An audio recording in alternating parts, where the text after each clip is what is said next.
Welcome, kindred spirits, to a place of positivity, passion, and purpose. Thank you for choosing our video on Sjursøya train accident. Sit back, relax, and enjoy the ride.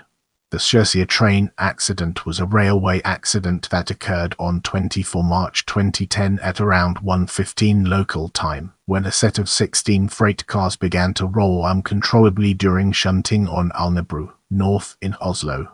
The train dispatcher Central chose to lead the runaway train in the direction of Sjursøya, along the Alnabru Line, where it derailed and rolled through a Statoil building in the terminal area at Sjursøya, a peninsula which is part of the Oslo port's facilities. The line leading to the container and petroleum port at Sjursøya is a branch of Østfold Line, and is only used at low speeds. However, the empty carriages crashed into the harbour terminal at an estimated speed of more than 162 miles per hour. At the most, the set of wagons had a speed of. According to police reports, 3 people were killed in the accident while 4 people were injured.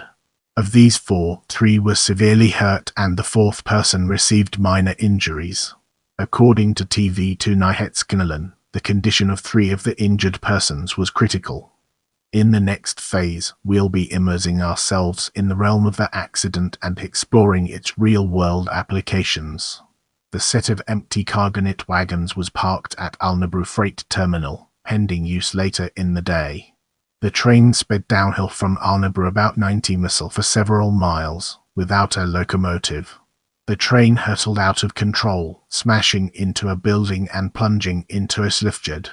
The structure, where several people had been working, collapsed and part of the train fell into the fjord.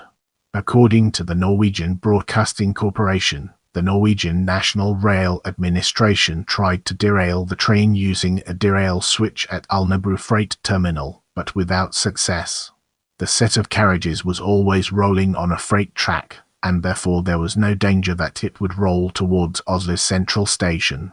When the train was driving through Loenga yard, the centralized traffic control set a derailer so the runaway freight train could derail automatically.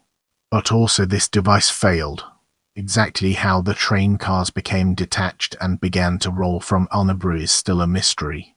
However, later it was clarified by Norwegian Accident Investigation Board that the brakes on the cars did not work as they should, but it remains unclear whether human or technical error prevented the track brakes from functioning properly. A similar accident occurred in 1981, when runaway freight cars belonging to Norwegian State Railways derailed near the bridge over Loenga, only 100 meters from Sjursøya.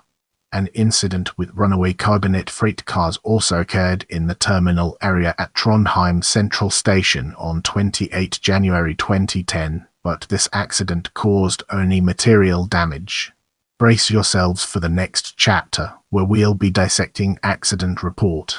On 3 May 2010, the preliminary accident report was submitted by the Norwegian Accident Investigation Board. It stated that were confusions between train managers at Alnabru which triggered the crash. It was a misunderstanding between the shunter and another train manager which caused the empty freight cars to roll. The train manager released the brakes on the carriages, in the belief that they were connected to a switcher, which they were not.